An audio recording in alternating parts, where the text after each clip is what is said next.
ಎಮ್ಮವರು ಬೆಸಗೊಂಡಡೆ ಶುಭಲಗ್ನವೆನ್ನೆಲೆಯ ಗುರುಬಲ ಲಿಂಗಬಲ ಜಂಗಮ ಬಲ ಉಂಟೆಂದು ಹೇಳಿರಯ್ಯ.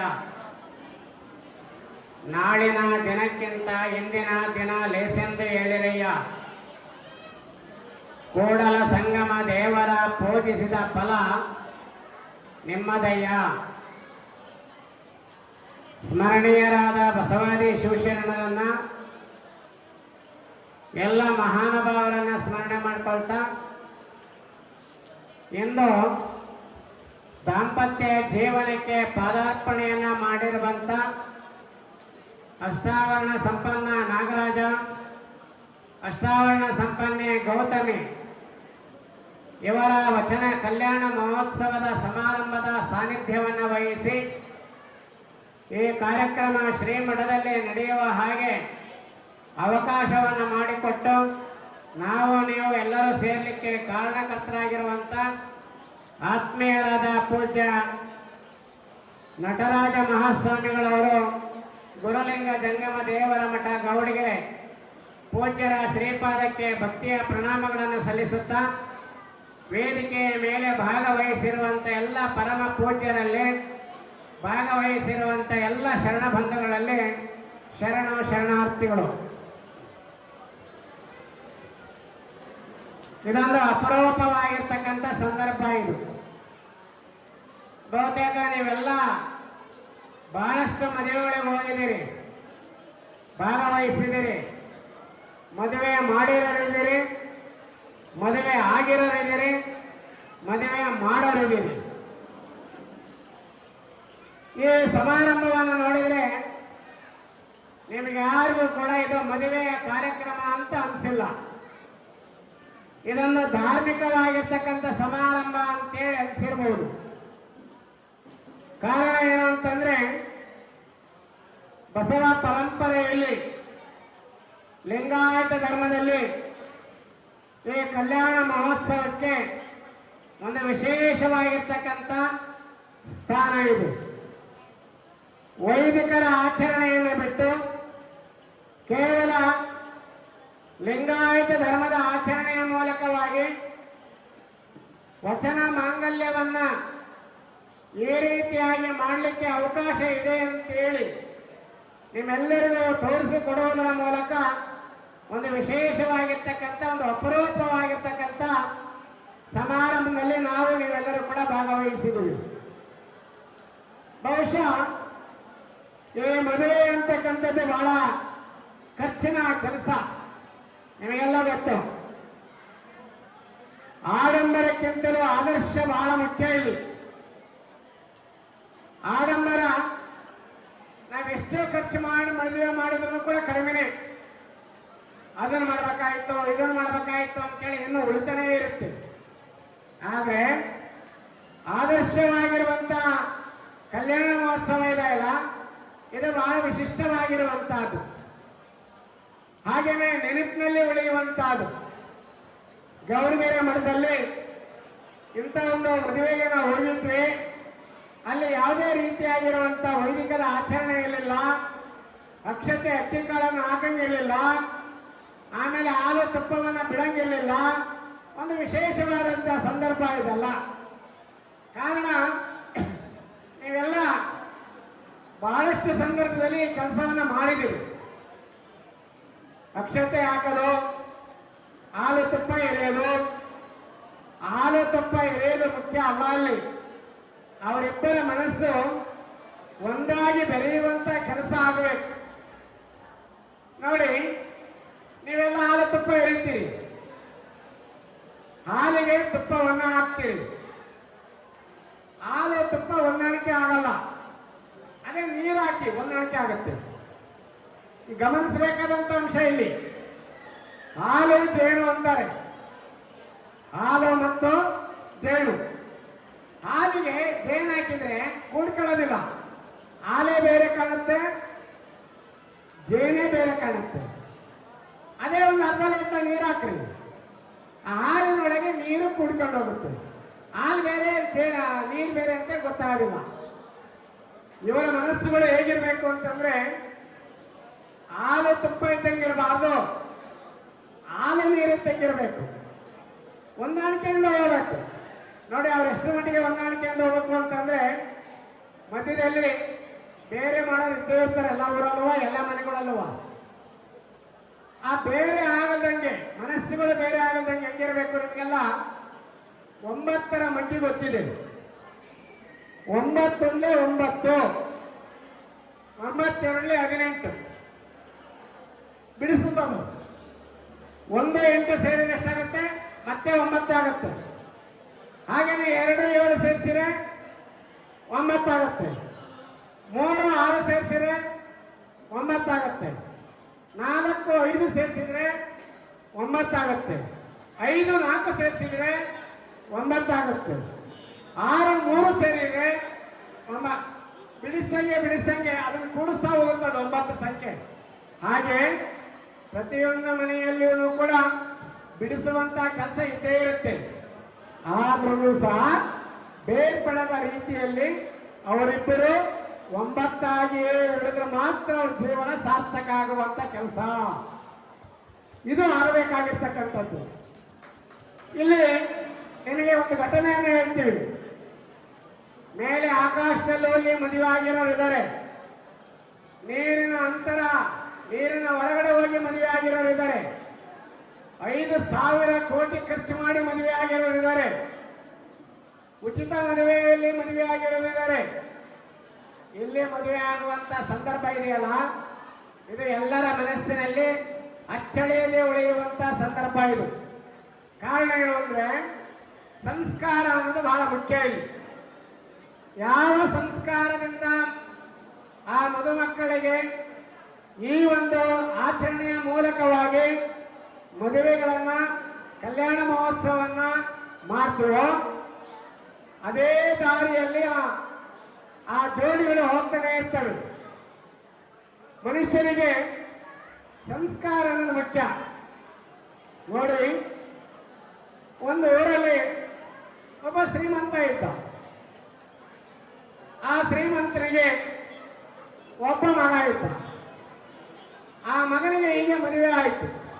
ಮದುವೆ ಆದ ಮೇಲೆ ಆ ಮನೆಗೆ ಬಂದಿರತಕ್ಕಂಥ ಸೊಸೆ ತುಂಬಾ ಸಂಸ್ಕಾರವಂತೆ, ಬಹಳ ಧರ್ಮಿಷ್ಠೆ, ಬೇರೆ ಯಾವುದೇ ಕೆಟ್ಟ ವಿಚಾರಗಳು ಗೊತ್ತಿಲ್ಲದ ಹಾಗೆ ಬದುಕಿರ್ತಕ್ಕಂಥ ಮಹಿಳೆ. ಒಂದು ಸಾರಿ ಏನಾಯಿತು, ಒಬ್ಬರ ಜಂಗಮರು ಆ ಶ್ರೀಮಂತರ ಮನೆಗೆ ಬಂದರು. ಶ್ರೀಮಂತರ ಮನೆಗೆ ಬಂದ ಮೇಲೆ ಆ ಶ್ರೀಮಂತ ಆ ಜಂಗಮರ ಜೊತೆಯಲ್ಲಿ ಮಾತಾಡ್ತಾ ಮಧ್ಯಾಹ್ನ ಆಯಿತು. ಮಧ್ಯಾಹ್ನ ಆದಮೇಲೆ ಪ್ರಸಾದದ ಸಮಯ. ಆ ಸೊಸೆಯನ್ನ ಕರೆದು ಹೇಳಿದ, ತಾಯಿ, ನಮ್ಮನೆಗೆ ಜಂಗಮರು ಬಂದಿದ್ದಾರೆ, ಪ್ರಸಾದಕ್ಕೆ ಸಿದ್ಧತೆ ಮಾಡಮ್ಮ ಅಂತ ಹೇಳಿದ್ರು. ಆಯಿತು ಅಂತೇಳಿ ಆ ಸೊಸೆ ಬಹಳ ಗೌರವಾನ್ವಿತವಾಗಿ ಭಕ್ತಿಯಿಂದ ಸ್ನಾನ ಮಾಡಿಕೊಂಡು ಮಡಿಯಿಂದ ಪ್ರಸಾದವನ್ನ ಸಿದ್ಧತೆ ಮಾಡಿದ್ರು. ಸಿದ್ಧತೆ ಆದ ಮೇಲೆ ಬಂದು ಹೇಳಿದ್ರು ಮಾವನಿಗೆ, ಮಾವ ಪ್ರಸಾದ ಸಿದ್ಧತೆ ಆಗಿದೆ ಬನ್ನಿ ಅಂತ. ಜಂಗಮರನ್ನು ಕರ್ಕೊಂಡು ಅವರು ಒಳಗಡೆ ಹೋಗಿ ಪ್ರಸಾದಕ್ಕೆ ಕುತ್ಕೊಂಡು ಆಗ್ತಾನೆ ಮಾಡಿರುವಂತ ಪ್ರಸಾದ ಒಲೆ ಮೇಲಿದೆ, ಪಾತ್ರೆ ಇದೆ.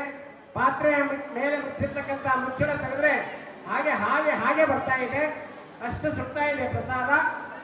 ಒಂದು ಪಾತ್ರೆ ಒಳಗೆ ಹಾಕೊಂಡು ಆ ಸೊಸೆ ನೀಡ್ಲಿಕ್ಕೆ ಎಡೆ ಮಾಡ್ಲಿಕ್ಕೆ ಅಂತೇಳಿ ಹೋಗ್ತಾರೆ ಜಂಗಮರಿಗೆ.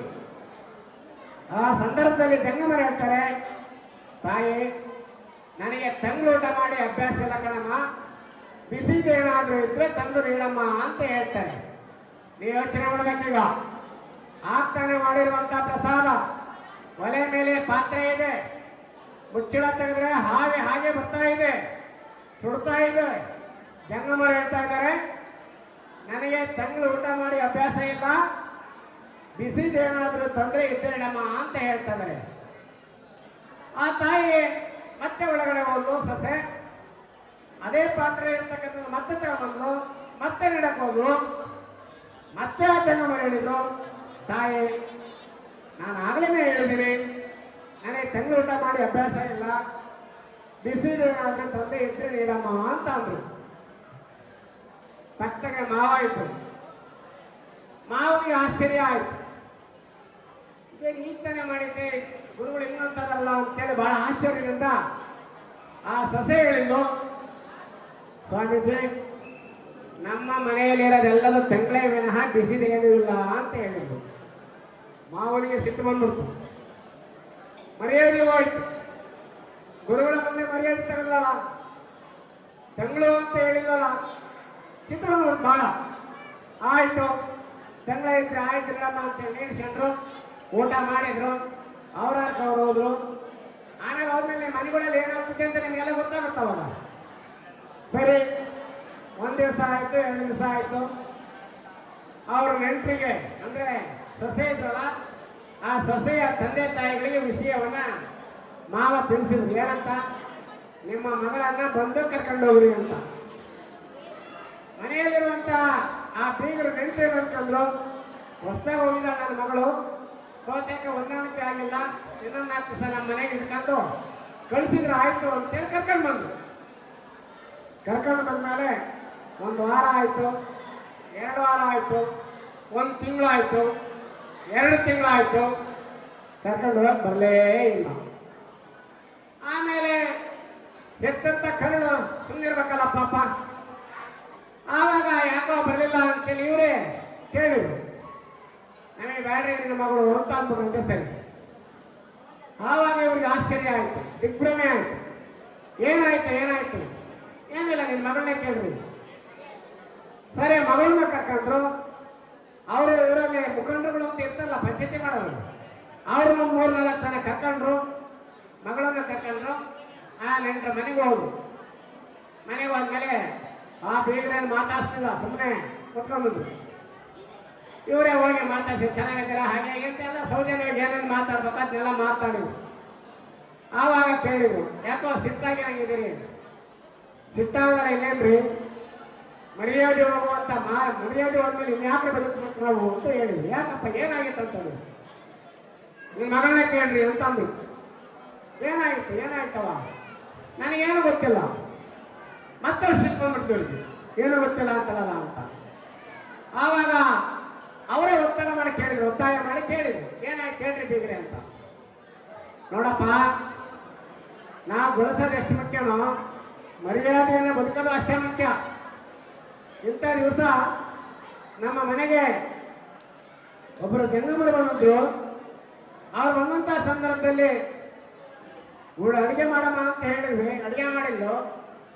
ನೀಡುವಂಥ ಸಂದರ್ಭದಲ್ಲಿ ಆ ಜಂಗಮರ ಹೇಳಿದ್ರು, ಬಿಸಿದೇನಾದ್ರೂ ತಂದೆ ಇದ್ರೆ ನೀಡಮ್ಮ, ಇಲ್ಲದೆ ಬೇಡ ಅಂತ ಹೇಳಿದ್ರು.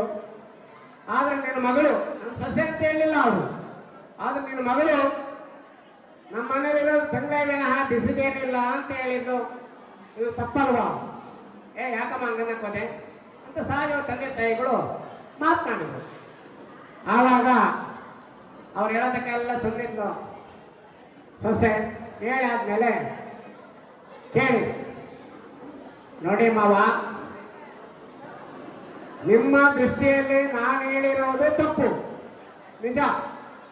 ಆದ್ರೆ ಜಂಗಮರ ದೃಷ್ಟಿಯಲ್ಲಿ ನೋಡಿ, ನೀವು ಪ್ರಸಾದ ಕೊಟ್ಟಿದ್ರಿ, ಜಂಗಮರ ಪ್ರಸಾದ ಕೊಟ್ಟಿದ್ರು, ನಾನು ಬಿಸಿ ತಂದಿಡಕ್ ಬಂದೆ, ಅವ್ರು ತಂಗ್ಳಿದ್ರೆ ಇಡಮ್ಮ ಅಂತ ಹೇಳಿದ್ರು. ನೀವು ಪತ್ತಾಗಿದ್ರಲ್ಲ, ನೀವೇ ಬರಾಗಿತ್ತಲ್ಲ, ಈಗಿನ ಮಾಡಿದರೆ ಬಿಸಿದೆ ಅಂತ ಹೇಳಲಿಲ್ವಲ್ಲ, ನೀವೇ ಸುಮ್ಮನಿದ್ರಿ. ನನ್ನ ತಪ್ಪು ಅಂತ ಹೇಳ್ತಾ ಇದ್ರಲ್ವ ನೀವು ಪತ್ತಾಗಿದ್ರಲ್ಲ, ನೀವು ಹೇಳಬಹುದಾಗಿತ್ತಲ್ಲ, ನೀವೇ ಸುಮ್ಮನಿದ್ರಿ. ಆಯ್ತು, ಸುಮ್ಮನಿದ್ದೀರಿ, ನನ್ನ ತಪ್ಪು ಅಂತ ನೀವು ಹೇಳ್ತಾ ಇದ್ದೀರಿ. ನಾನು ಹೇಳ್ತೀನಿ ಕೇಳಿ ಈಗ. ಯಾಕೆ ಅಂತಂದ್ರೆ ಸಂಸ್ಕಾರದ ಫಲ ಎಷ್ಟು ಮಟ್ಟಿಗೆ ಮನಸ್ಸನ್ನ ಪರಿವರ್ತನೆ ಮಾಡೋದಕ್ಕೆ ಅನ್ನೋದು ಇದೊಂದು ಉದಾಹರಣೆ ನಿಮಗೆ. ನಾನು ಹೇಳ್ತೀನಿ ಕೇಳಿ. ನಮ್ಮ ಮನೆಗೆ ಜಂಗಮರು ಬಂದದ್ದು ನಿಜ, ನಾನು ಅಡುಗೆ ಮಾಡಿದ್ದು ನಿಜ, ನೀಡಕ್ಕೆ ಹೋಗಿದ್ದು ನಿಜ, ಬಿಸಿದಿರೋದು ನಿಜ, ಅವರು ತಂಗಳು ಅಂತ ಹೇಳಿದ್ದು ನಿಜ. ಇವೆಲ್ಲವೂ ನಮಗೆಲ್ಲ ಗೊತ್ತಿರೋದೆ. ಜಂಗಮರ ದೃಷ್ಟಿಯಲ್ಲಿ ನಮ್ಮನ್ನ ಪರೀಕ್ಷೆ ಮಾಡುವಂತ ಕಾಲ ಇತ್ತು ಮಾವ, ಅದಕ್ಕೋಸ್ಕರವಾಗಿ ಹಂಗೆ ಹೇಳಿದ್ರು. ಯಾಕೆ ಹೇಳಿದ್ರು ಅಂತಂದ್ರೆ, ಏನಾದ್ರೂ ಬಿಸಿದು ಅಂತಂದ್ರೆ ಏನು ಅಂತಂದ್ರೆ, ನೀನೇನಾದ್ರೂ ದುಡಿದ್ರೆ, ನಾನ್ ದುಡ್ದಲ್ಲ ಮಾವ, ನೀನು ದುಡ್ದಿಲ್ಲ, ನನ್ನ ಗಂಡನೂ ದುಡ್ದಿಲ್ಲ, ನಮ್ಮ ಅಜ್ಜ ಅಜ್ಜಿ ಯಾರೋ ದುಡ್ದಿರ್ತಕ್ಕಂಥ ಆಸ್ತಿಯಲ್ಲೇನೋ ಬದುಕ್ತಾ ಇದ್ದೀವಿ, ಅದು ತಂಗಲ್ದರೆ ಬಿಸಿ ಹೆಂಗಾಗತ್ತೆ ಮಾವ ಅಂತ ಕೇಳಿಲ್ಲ ನಮ್ಮ ಸೊಸೆ. ಆವಾಗ ಮಾವನಿಗೆ ಜ್ಞಾನೋದಯ ಆಗಿ ನಿಜವಾದಂಥ ಸೊಸೆ ಅಲ್ಲ ಕಣವನೇನೋ ನನ್ನ ತಾಯಿ ಅಂತೇಳಿ ಮಾವ ನಮಸ್ಕಾರ ಮಾಡಿದಂತೆ ಸೊಸೆಗೆ. ಅಂದ್ರೆ ಮನೆಯನ್ನ ಬೆಳಗುವಂತ ಸೊಸೆ ಈ ರೀತಿಯಾಗಿರ್ತಕ್ಕಂಥ ಸಂಸ್ಕಾರವನ್ನು ಇಟ್ಕೊಂಡು ಬದುಕಿದ್ರೆ ಆ ಮನೆ ಖಂಡಿತವಾಗಿ ಬೆಳಗ್ತದೆ, ಅದು ಮಹಾಮನೆ ಆಗಲಿಕ್ಕೆ ಅವಕಾಶ ಆಗುತ್ತೆ. ಇದು ಆಗಬೇಕಾಗಿರ್ತಕ್ಕಂಥದ್ದು. ಎಲ್ಲರ ಮನೆಗಳು ಎಲ್ಲ ಸಮಸ್ಯೆಗಳು ಇರ್ತವೆ, ಆದರೆ ಮನೆಯನ್ನ ನಡೆಸ್ಕೊಂಡು ಹೋಗುವಂತ ತಾಯಿ ಗೃಹಿಣಿ ಏನಿದಾಳಲ್ಲ ಅವಳು ಮೊದಲು ಶಾಂತವಾಗಿರಬೇಕು, ಸಮಾಧಾನವಾಗಿರಬೇಕು. ವಿಚಾರ ಪತ್ನಿ ಅಂತೇಳಿ ಬಸವಣ್ಣನವರ ಮಡದಿಗೆ ವಿಚಾರ ಪತ್ನಿ ಅಂತ ಹೇಳ್ತಾರೆ. ನೀಲಾಂಬಿಕೆಗೆ ವಿಚಾರ ಮಾಡಬೇಕು. ತಲೆ ಇರೋದು ವಿಚಾರ ಮಾಡಕ್ಕೆ, ತಲೆ ಇರೋದು ಕೂದಲು ಬೆಳೆಸಕ್ಕಲ್ಲ, ತಲೆ ಇರೋದು ವಿಚಾರ ಮಾಡಕ್ಕೆ. ಯಾಕೆ ಹಿಂಗಂದಿರ್ಬೋದು ಅವರು? ಬಿಸಿ ಮಾಡೋದಿದೆ, ಬಿಸಿ ಮಾಡಿರೋದಿದೆ. ಯಾಕೆ ಹಿಂಗಾಯ್ತು ಯೋಚನೆ ಮಾಡಿ ಆ ತಾಯಿ ಅದು ಕೇಳಿದಕ್ಕೆ ಕೊನೆಗೆ ಮಾವನಿಗೆ ತಪ್ಪಿನ ಅರಿವಾಯಿತು.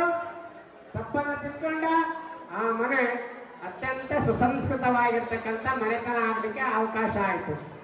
ಇದು ಆಗಬೇಕಾಗಿರ್ತಕ್ಕಂಥ ಕೆಲಸ.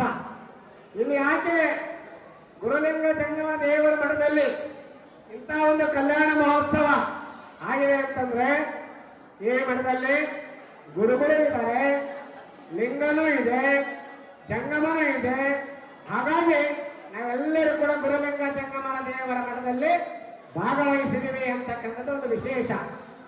ಈ ಹಿನ್ನೆಲೆಯಲ್ಲಿ ನಾಗರಾಜ ಮತ್ತು ಗೌತಮಿ ಇವರಿಬ್ಬರು ಧರ್ಮ ಯಾವ್ದಾದ್ರೇನು ಮನಸ್ಸು ಒಂದಾಗಿರ್ಬೇಕು. ಮನಸ್ಸುಗಳು ಒಂದಾಗಿದ್ದಾವೆ. ಮನುಷ್ಯನಿಗೆ ಬೇಕಾಗಿರ್ತಕ್ಕಂಥದ್ದು ಮನಸ್ಸು. ಆ ಮನಸ್ಸು ಒಂದಾಗುವ ರೀತಿಯಲ್ಲಿ ಬದುಕಬೇಕು.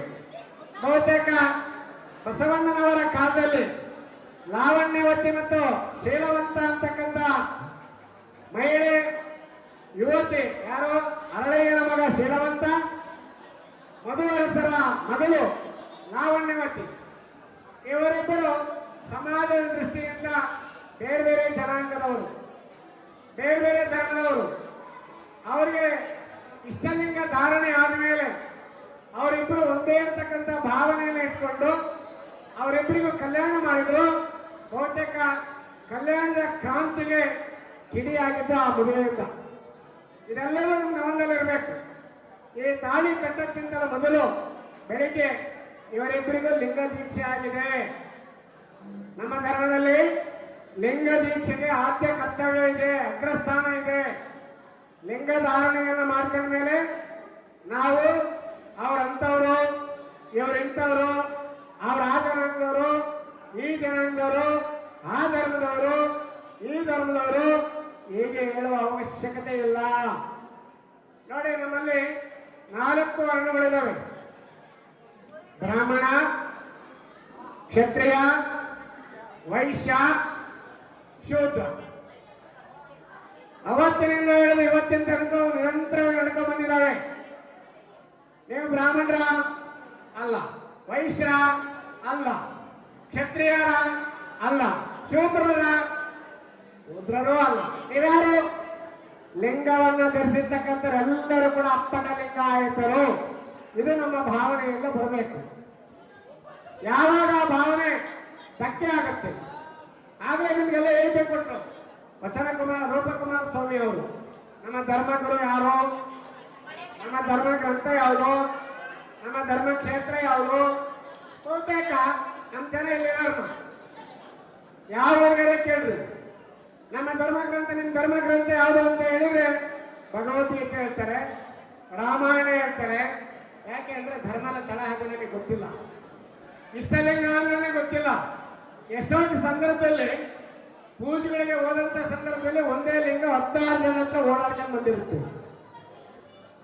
ಏನು ಧಾರ್ಮಿಕ ಮುಖಂಡರುಗಳಿದ್ದಾರೆ ಈ ಸಮಾಜದ, ಈ ಧರ್ಮದ ಧಾರ್ಮಿಕ ಮುಖಂಡರುಗಳಿದ್ದಾರೆ. ಇಂಥ ಕೆಲಸವನ್ನು ನಾವು ಮಾಡಿದ್ರೆ, ಮಾಡದಲ್ಲೇ ಇದ್ರೆ, ಲಿಂಗವನ್ನು ಧರಿಸದಲ್ಲೇ ಇದ್ರೆ, ನಾವು ಬರೋದಿಲ್ಲ ಅಂತೇಳಿ ಕಡ್ಡಾಯವಾಗಿ ಹೇಳಿದ್ರೆ ಬಹುತೇಕ ಎಲ್ಲರೂ ಕೂಡ ಲಿಂಗವಂತರಾಗ್ತಾರೆ, ಲಿಂಗವನ್ನು ಧರಿಸ್ತಾರೆ. ಆ ಒಂದು ವ್ಯವಸ್ಥೆ ನಮ್ಮಲ್ಲಿ ಇಲ್ಲ. ಎಲ್ಲಿ ಹೇಳಿದ ತಕ್ಷಣ ನಮ್ಮ ಕರೆಯ ಬಿಡ್ತಾರೋ ಅಂತಕ್ಕಂಥ ಭಾವನೆ ನಮ್ಮೆಲ್ಲರಲ್ಲೂ ಇದೆ. ಹೀಗಾಗಿ ಧರ್ಮವನ್ನ ವಂಚಿತರನ್ನಾಗಿ ಮಾಡಿಲ್ಲ, ಧರ್ಮದಿಂದ ನಾವು ದೂರ ಆಗ್ತಾ ಇದೀವಿ. ಬೇರೆಯವರೆಲ್ಲ ಲಿಂಗಾಯತ ಧರ್ಮವನ್ನ, ಬಸವ ಧರ್ಮವನ್ನ ಒಪ್ಪಿಕೊಳ್ಳುವಂತಹ ಸಂದರ್ಭದಲ್ಲಿ ನಾವೆಲ್ಲರೂ ಕೂಡ ಧರ್ಮದಿಂದ ದೂರ ಆಗ್ತಾ ಇದೀವಿ. ನೋಡಿ, ನಿಮಗೆಲ್ಲ ಗೊತ್ತು, ಬಸವಣ್ಣನವರನ್ನ ಕರ್ನಾಟಕ ಸರ್ಕಾರ ಸಾಂಸ್ಕೃತಿಕ ನಾಯಕ ಅಂತೇಳಿ ಘೋಷಣೆ ಮಾಡ್ತು. ಬಸವಣ್ಣನವರ ಪ್ರತಿಮೆ ಪುತ್ಥಳಿಯನ್ನ ಇಂಗ್ಲೆಂಡಿನ ಥೇಮ್ಸ್ ನದಿಯ ದಡದ ಮೇಲೆ ಸ್ಥಾಪನೆ ಮಾಡಿದ್ರು. ನಾವಿಲ್ಲಿರ್ತಕ್ಕಂಥವ್ರು ಏನಾಗಿದ್ದೇವೆ, ಒಂದು ಸರ್ಕಲ್ಗೆ ಬಸವಣ್ಣನ ಹೆಸರಿಡಬೇಕು ಅಂದ್ರೆ ಗೊಂದಲ, ಗಲಾಟೆ, ಬೇರೆ ಬೇರೆ ರೀತಿಯಾಗಿರ್ತಕ್ಕಂಥ ಪ್ರಕ್ಷುಬ್ಧವಾಗಿರ್ತಕ್ಕಂಥ ವಾತಾವರಣಗಳು ಇವ್ಯಾವು ಆಗಬಾರ್ದು. ಬಸವ ಧರ್ಮ ಅಂದ್ರೆ ಶಾಂತಿಯ ಧರ್ಮ, ನೆಮ್ಮದಿಯ ಧರ್ಮ, ಆಚರಣೆಯ ಧರ್ಮ, ವಿಚಾರ ಧರ್ಮ, ಆಚಾರ ಮತ್ತು ವಿಚಾರ ಧರ್ಮ. ನೋಡಿ, ಇವತ್ತು ನಾಗರಾಜ ಮತ್ತು ಗೌತಮಿ ಇಬ್ಬರೂ ಕೂಡ ಪರಸ್ಪರವಾಗಿ ಹೊಂದಾಣಿಕೆಯಿಂದ ಈ ಕಲ್ಯಾಣ ಮಹೋತ್ಸವ ಆಗಿದೆ ಅಂತಂದ್ರೆ ಇಲ್ಲಿ ಎಲ್ಲರಿಗೂ ಮುಕ್ತವಾಗಿರ್ತಕ್ಕಂಥ ಅವಕಾಶ ಇದೆ. ಬೇರೆ ಬೇರೆ ಅಂತಕ್ಕಂಥ ವ್ಯವಸ್ಥೆನೇ ಇಲ್ಲ. ಹೀಗಾಗಿ ಇಂಥ ಧರ್ಮ ಆಯ್ದಕ್ಕೆ ಲಕ್ಕಮ್ಮನಂತ, ಆಯ್ದಕ್ಕೆ ಮಾರಯ್ಯನವರಂತ, ಮೋಳಿಗೆ ಮಾರಯ್ಯ, ಮೋಳಿಗೆ ಮಹಾದೇವ, ಮಹಾದೇವಮ್ಮ, ಎಲ್ಲ ಶರಣರ ನಮ್ಮ ಕಣ್ಣ ಮುಂದೆ ಬರಬೇಕು. ದೇವರ ದಾಸಿಮಯ್ಯ ಅಂತೇಳಿ ಹೆಸರನ್ನ ಕೇಳಿದ್ರೆ ನೀವು ಅವ್ರದೊಂದು ಘಟನೆ ಹೇಳಿ ನಮ್ಮ ಮಾತನ್ನು ಮುಗಿಸ್ತೇವೆ. ಬಸವಣ್ಣನವರ ಕಾಲದಲ್ಲಿ ದೇವರ ದಾಸಿಮಯ್ಯ ಅಂತೇಳಿ ಒಬ್ಬ ಹಿರಿಯ ಶರಣರಿದ್ರು. ಆದ್ಯವಚನಕಾರ ಅಂತಾರೆ. ಬಸವಣ್ಣನವರ ಕಾಲದಲ್ಲಿ ಇದ್ದಂಥವರೇ ಹಿರಿಯ ಶರಣರು. ಅವರ ಜೀವನದಲ್ಲಿ ಒಂದು ಘಟನೆ ನಡೆಯಿತು. ಅವರ ಆ ಸಂದರ್ಭದಲ್ಲಿ ಬಹಳ ಹೆಸರುವಾಸಿಯಾಗಿತ್ತು. ವಯಸ್ಸಿಗೆ ಬಂದಿತ್ತು, ಮದುವೆ ಮಾಡಬೇಕು ಅಂತೇಳಿ ಮನೆಯವರೆಲ್ಲರೂ ತೀರ್ಮಾನ ಮಾಡಿದ್ರು. ಆಯ್ತು ಅಂತೇಳಿ ಒಪ್ಕೊಂಡ್ರು. ಬಹುತೇಕ ನಿಮಗೆಲ್ಲ ಗೊತ್ತಿದೆ, ಪ್ರಸಿದ್ಧಿಯಾಗಿರ್ತಕ್ಕಂಥ ಹೆಸರುಗಳು ಮದುವೆ ಆಗಬೇಕು ಅಂದ್ರೆ ನಾನು ಹಿಂಗ್ ಕೊಡ್ತೀನಿ ಅಂತೇಳಿ ಮುಂದೆ ಬರ್ತಾರೆ. ಆ ಬಂದಂತ ಸಂದರ್ಭದಲ್ಲಿ ದಾಸಿಮಯ್ಯನವರು ಒಂದು ಕಂಡೀಷನ್ ಇತ್ತು, ಷರತ್ತು ಹಾಕಿದ್ರು. ನನ್ನನ್ನ ಮದುವೆ ಆಗುವಂತ ಹುಡುಗಿ ಏನ್ ಮಾಡಬೇಕು, ನನ್ನ ಹತ್ರ ಒಂದು ಸೇರು ಮರಳಿದೆ, ಒಂದು ಸೇರು ಅಕ್ಕಿ ಇದೆ. ಅಕ್ಕಿ ಮತ್ತು ಮರಳು ಎರಡು ಮಿಶ್ರಣ ಆಗಿದೆ. ಈ ಅಕ್ಕಿ ಮತ್ತು ಮರಳು ಇರುವಂತದ್ದು ಜೊತೆಗೆ 3 ಕಬ್ಬಿನ ಕೋಲಿನ ನನ್ನ ಹತ್ರ, ಕಬ್ಬಿದ 3 ಕಬ್ಬಿದ್ದು. ಈ ಅಕ್ಕಿ ಮತ್ತು ಮರಳು ಇರುವಂತ ಮಿಶ್ರಣ ಆಗಿರುವಂತದ್ದನ್ನ ಮೊರೆ ಇಟ್ಟು ಮಾಡಬಾರ್ದು, ನೀರನ್ನ ತರಬಾರ್ದು, ಸೌದೆಯನ್ನ ತರಬಾರ್ದು. ಯಾರು ನನಗೆ ಹಂಗೆ ಆ ಅಕ್ಕಿ ಪಾಯಸವನ್ನ ಮಾಡಿರ್ತಾರ ಅಂತ ಹುಡುಗಿಯನ್ನ ನಾನು ಮದುವೆ ಆಗ್ತೇನೆ ಅಂತೇಳಿ ಇವರು ಕಂಡೀಷನ್ ಆಗಿ ಷರತ್ತು ಹಾಕಿದ್ರು. ಹೋದಾಗ ನಿಮ್ಗೆಲ್ಲ ಆಶ್ಚರ್ಯ ಆಗ್ಬೋದು, ಇವರಿಗೆಲ್ಲ ತಲೆ ಕೆಟ್ಟಿದೆ ಅಂತ. ಮರಳು ಮತ್ತು ಅಕ್ಕಿ ಮಿಶ್ರಣ ಆಗಿದೆ, ಅದನ್ನ ಮರ ಇಟ್ಟು ಮಾಡಬಾರ್ದು ಅಂತ ಹೇಳ್ತಾ ಇದಾರೆ. ಸೌದೆ ತರಬಾರ್ದು ಅಂತ ಹೇಳ್ತಾ ಇದಾರೆ, ನೀರು ತರಬಾರ್ದು ಅಂತ ಹೇಳ್ತಿದ್ರೆ ಹೆಂಗರೆ ಸಾಧ್ಯತೆ ಇದೆಯಾ? ಬಹಳ ಕಡೆ ಹೋದ್ರು, ಬಹಳ ಕಡೆ ತೋರಿಸಿದ್ರು. ಈ ಷರತ್ತುಗಳನ್ನು ಇಟ್ಟ ತಕ್ಷಣನೇ ಆಗೋದಿಲ್ಲ ಅಂತೇಳಿ ವಾಪಸ್ ಬರ್ತಾ ಇದ್ರು. ಆ ನಂತರದಲ್ಲಿ ಶಿವಪುರ ಅಂತಕ್ಕಂಥ ಒಂದು ಗ್ರಾಮದಲ್ಲಿ ಒಬ್ಬ ಶರಣ ಶ್ರೇಷ್ಠ ದಂಪತಿಗಳ ಮಗಳು ದುಗ್ಗಳಾದೇವಿ ಅಂತೇಳಿ ಆ ತಾಯಿ ಈ ಷರತ್ತುಗಳನ್ನ ಕೇಳಿದ್ರು. ಕೇಳಿದ ತಕ್ಷಣವೇ ತಂದೆ ತಾಯಿಗಳು ಆಗಲ್ಲ ಅಂತ ಬಿಟ್ರು. ಬಾಗಿಲ ಹತ್ರ ನಿಂತು ಕೇಳ್ತಿದ್ದ ತಾಯಿ ಆ ದುಗ್ಗಳೆ ಕೇಳಿದ್ಲು, ನೀವು ತಂದಿರುವಂತ ವಸ್ತುಗಳಲ್ಲಿ ಹೆಚ್ಚಿಗೆ ಏನಾದ್ರೂ ಕೇಳಿದ್ರೆ ಕೊಡ್ತೀರಾ? ಕೊಡ್ತೀವಿ, ಹಂಗಾದ್ರೆ ನಾನು ಮಾಡಿರ್ತೀನಿ ಅಂತ ಹೇಳಿದ್ಲು. ತಂದೆ ತಾಯಿಗಳಿಗೆ ಸಂತೋಷ, ಒಂದ್ ಕಡೆ ಆಶ್ಚರ್ಯ, ಒಂದ್ ಕಡೆ ಮಾಡಿದ್ರೆ ಹಿಡ್ದಲೇ ಹೋದ್ರೆ ಅವಮಾನ, ಇವೆಲ್ಲವನ್ನೂ ಯೋಚನೆ ಮಾಡಿದ್ರು. ಆ ತಾಯಿ ಹೇಳಿದ ತಕ್ಷಣವೇ ಒಂದು 8-10 ಕಬ್ಬಿನ ಕೋಲನ್ನ ತರಿಸಿದ್ರು.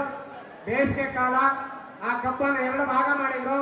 2 ಭಾಗ ಮಾಡಿ ಒಂದು ಭಾಗದ ರಸವನ್ನ ಒಂದು ಪಾತ್ರೆಗೆ ತೆಗೆದು, ಇನ್ನೊಂದು ಭಾಗದ ರಸವನ್ನ ಇನ್ನೊಂದು ಪಾತ್ರೆಗೆ ತೆಗೆದು, ಆ ಸಿಪ್ಪೆ ಹಿಂಡಿರುತ್ತಲ್ಲ ಆ ಕಬ್ಬನ್ನ ಸಿಪ್ಪೆಯನ್ನು ಹಿಂಡಿರ್ತಕ್ಕಂಥ ಹೊರಗಡೆ ಬಿಸಿಲಿಗೆ ಹಾಕಿದ್ರು. ಬಿಸಿಲಿಗೆ ಹಾಕಿ 2-3 ಗಂಟೆ ಆಯಿತು. ಅದು ಒಣಗ್ತು.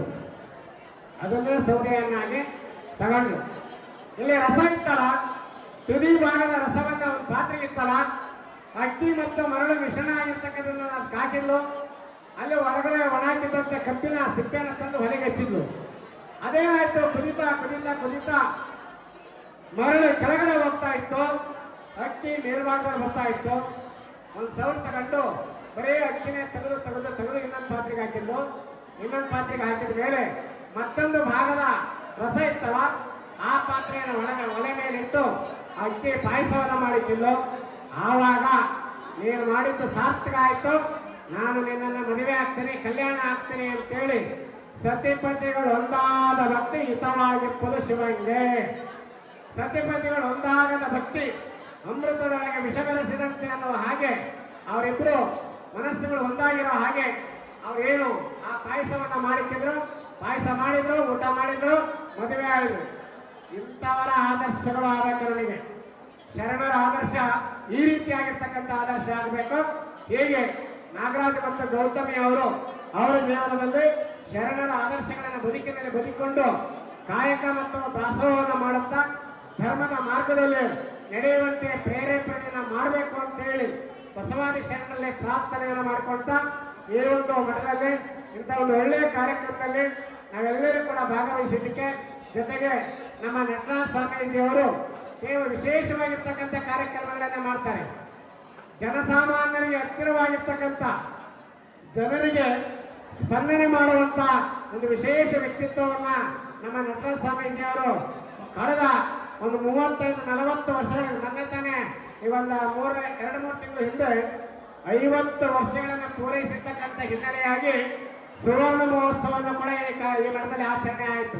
ಎಲ್ಲ ಭಕ್ತರು ಸೇರಿ ಒಂದು ಒಳ್ಳೆ ಕಾರ್ಯಕ್ರಮವನ್ನು ಮಾಡಿದ್ರು. 50 ವರ್ಷಗಳನ್ನು ಸಮರ್ಥವಾಗಿ ಬಹಳ ಒಳ್ಳೆಯ ದಿನಗಳನ್ನ ಕಳೆದಂತ ಸ್ವಾಮೀಜಿ ಅವರು ನಮ್ಮ ಜೊತೆಯಲ್ಲಿ ಯಾರಾದರೂ ಇದ್ದಾರೆ ಅಂದ್ರೆ ಅವ್ರ ನಟರಾಜ ಸ್ವಾಮಿಗಳು ಅನ್ನೋದನ್ನ ಬಹಳ ಹೆಮ್ಮೆಯಿಂದ ಹೇಳ್ಬೇಕಾಗಿರ್ತಕ್ಕಂಥದ್ದು. ಅಂಥವರ ಈ ಸಂವಿಧಾನದಲ್ಲಿ ಇಂಥ ಒಂದು ಒಳ್ಳೆಯ ಕಾರ್ಯಕ್ರಮ ನಡೀತಾ ಇರ್ತಕ್ಕಂಥದ್ದು ತುಂಬಾ ಸಂತೋಷ ಪಡಬೇಕಾಗಿರ್ತಕ್ಕಂಥ ವಿಚಾರ. ಈ ಕಾರ್ಯಕ್ರಮದ ರೂವಾರಿಯಾಗಿ ಈ ವ್ಯವಸ್ಥೆಯನ್ನು ಮಾಡಿರ್ತಕ್ಕಂಥದ್ದು ತುಂಬಾ ಅಭಿಮಾನ. ಹಾಗೇನೆ ನಮ್ಮ ಕುಮಾರಸ್ವಾಮಿ ಮತ್ತು ರೂಪ ಕುಮಾರಸ್ವಾಮಿ ಅವರು ಈ ಕಾರ್ಯಕ್ರಮದ ಜವಾಬ್ದಾರಿಯನ್ನು ಹೊತ್ಕೊಂಡು ಎಲ್ಲರೂ ಕೂಡ ನೋಡುವ ಹಾಗೆ ಚೆನ್ನಾಗಿ ಕಾರ್ಯಕ್ರಮವನ್ನು ನಿರ್ವಹಣೆ ಮಾಡಿದ್ದಾರೆ. ಅವರಿಗೂ ಭಾಗವಹಿಸಿರ್ತಕ್ಕಂಥ ನಿಮಗೂ ನಿಮ್ಮೆಲ್ಲರಿಗೂ ಒಳ್ಳೆಯದಾಗಲಿ ಅಂತಕ್ಕಂಥ ಶುಭವನ್ನು ಕೋರಿ ನಮ್ಮ ಮಾತುಗಳನ್ನು ಮುಗಿಸ್ತೇವೆ. ಎಲ್ಲರಿಗೂ ಶರಣಾರ್ಥಿ.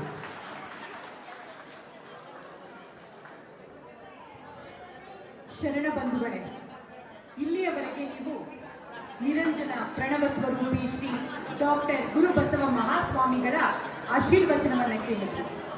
ಸಾಕಷ್ಟು ಮದುವೆಗಳಿಗೆ ಹೋಗಿದ್ದೀರಿ ಅಲ್ವಾ ನೀವೆಲ್ಲರೂ? ಕಲ್ಯಾಣ ಮಹೋತ್ಸವಕ್ಕೆ ಹೋಗಿದ್ದೀರಿ. ಎಲ್ಲ ಕಡೆ ಮದುವೆ ನಡೆಯುತ್ತೆ, ಊಟ ಮಾಡ್ತೀರಿ, ಹೋಗ್ತೀರಿ ಅಲ್ವಾ? ಆದ್ರೆ ಎಲ್ಲೂ ಕೂಡ ನಿಮಗೆ ಜ್ಞಾನ ದಾಸೋಹ ಸಿಕ್ಕಿರೋದಿಲ್ಲ. ಅನ್ನ ದಾಸೋಹ ಆಗಿರುತ್ತೆ, ಆದ್ರೆ ಜ್ಞಾನ ದಾಸೋಹ ಸಿಕ್ಕಿರೋದಿಲ್ಲ.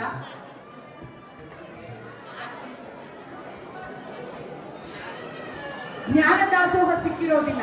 ಆದ್ರೆ ಇವತ್ತು ನೀವೆಲ್ಲರೂ ಪುಣ್ಯವಂತರು.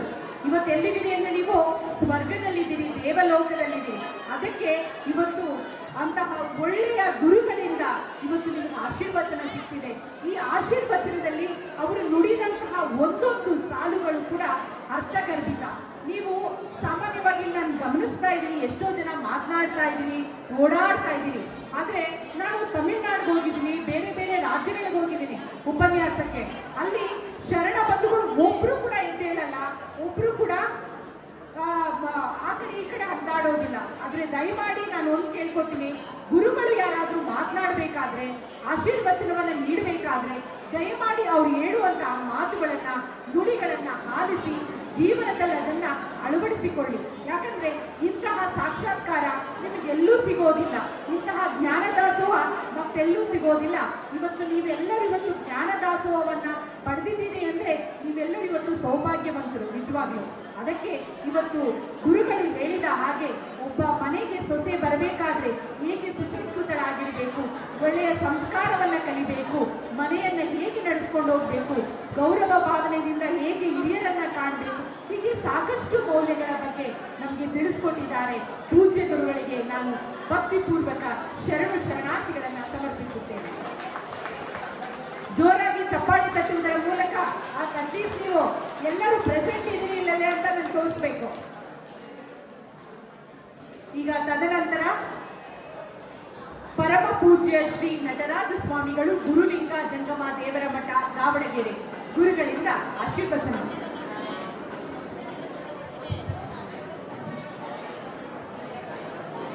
ತಂದೆ ನೀನು, ತಾಯಿ ನೀನು, ಬಂಧು ನೀನು, ಬಳಗ ನೀನು.